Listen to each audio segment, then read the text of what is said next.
জান্নাতে কারা কারা একসাথে থাকবে? বিশ্বাসী পরিবার একসাথে হবে। কুরআনে আল্লাহ বলেছেন, যারা ঈমান এনেছে এবং তাদের সন্তানেরাও ঈমানের সাথে অনুসরণ করেছে, আমি তাদেরকে তাদের বাপ দাদার সাথে একত্র করব।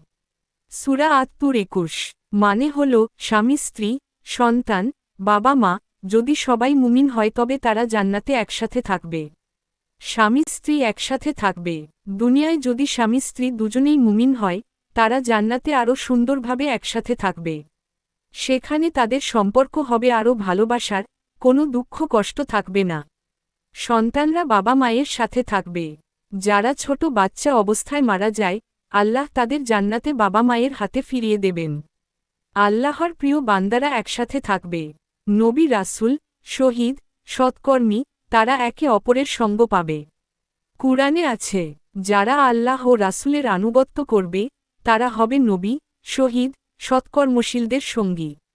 সূরা নিসা ৬৯। জান্নাতে কারা কারা একসাথে থাকবে না? মুমিন ও কাফের আলাদা থাকবে।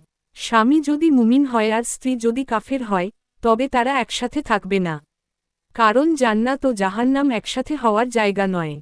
অপরাধী ও সৎকর্মী আলাদা থাকবে। যারা আল্লাহর পথে চলেছে তারা থাকবে জান্নাতে, আর যারা অবাধ্য হয়েছে তারা থাকবে জাহান্নামে। কোনো কষ্টকর সম্পর্ক থাকবে না। দুনিয়ায় যদি কারো সাথে ঝগড়া বিবাদ, শত্রুতা থাকে, জান্নাতে তা থাকবে না। সেখানে শুধু শান্তি আর ভালোবাসা থাকবে। সহজ করে বললে, সবাই মুমিন হলে পরিবার একসাথে জান্নাতে থাকবে। দুনিয়ার ভালোবাসা সেখানে আরও সুন্দর হবে। কিন্তু কেউ যদি ঈমান ছাড়া মারা যায়, তবে সে জান্নাতে প্রিয়জনদের সাথে থাকতে পারবে না। আর স্বামী জান্নাতে গেছে, স্ত্রী জাহান্নামে গেছে, মুসলিমরা তো একদিন জান্নাতে যাবেই।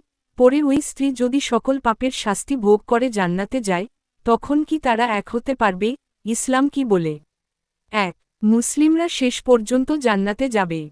রাসূল বলেছেন, যে ব্যক্তির অন্তরে সরিষা দানার সমান ঈমানও থাকে, সে অবশেষে জাহান্নাম থেকে বের হয়ে জান্নাতে প্রবেশ করবে। সহিহ বুখারী, মুসলিম। মানে, একজন প্রকৃত মুসলিম যত বড় পাপী করুক না কেন, শাস্তি ভোগের পর একসময় তাকে জান্নাতে নেওয়া হবে। ২. স্বামী স্ত্রীর মিলন। যদি স্বামী আগে জান্নাতে যায় আর স্ত্রী পাপের কারণে জাহান্নামে যায়, তবে স্ত্রী যখন শাস্তি ভোগ করে জান্নাতে প্রবেশ করবে, তখন তারা আবার এক হতে পারবে। কারণ কুরআনে আল্লাহ বলেছেন, তাদের ও তাদের স্ত্রীদেরকে আমরা জান্নাতে প্রবেশ করাব। সূরা যুখরুফ ৭০। এই আয়াতের ব্যাখ্যায় অনেক আলেম বলেছেন, যদি স্ত্রীও শেষ পর্যন্ত জান্নাতে আসে, তবে আল্লাহ তাদের পুনরায় একত্র করবেন। ৩. জান্নাতে সম্পর্ক আরও সুন্দর হবে। জান্নাতে স্বামী স্ত্রীর মধ্যে দুনিয়ার মতো ঝগড়া, অভিমান, কষ্ট কিছুই থাকবে না। সেখানে থাকবে শুধু ভালোবাসা, শান্তি আর সুখ। আল্লাহ চাইলে স্বামীকে জান্নাতে হুর দান করতে পারেন, তবে স্ত্রী এলে সে তার স্বামীর সাথে মিলিত হবে। সহজ করে বললে, মুসলিম স্ত্রী যতই গুনাহ করুক, শাস্তি ভোগের পর জান্নাতে যাবে। তখন সে যদি তার স্বামীকেও জান্নাতে পায়, আল্লাহ তাদের আবার একত্র করবেন। জান্নাতে আর বিচ্ছেদ থাকবে না, থাকবে শুধু আনন্দ ও ভালোবাসা। আমি যদি জাহান্নামে থাকে স্ত্রীরা তখন কি পাবে? ইসলামের আলোকে বিষয়টা এভাবে, যদি স্বামী জাহান্নামে থাকে, স্ত্রী জান্নাতে যায় তখন কি হবে? জান্নাতে কোনো দুঃখ, কষ্ট, দুশ্চিন্তা বা অভাব থাকবে না। যদি কোনো স্ত্রী জান্নাতে প্রবেশ করে, কিন্তু তার স্বামী জাহান্নামে থাকে, তখন আল্লাহ তাকে অন্য এক যোগ্য জান্নাতি স্বামী দান করবেন, যিনি তার হৃদয়কে পরিপূর্ণ সুখ দেবে।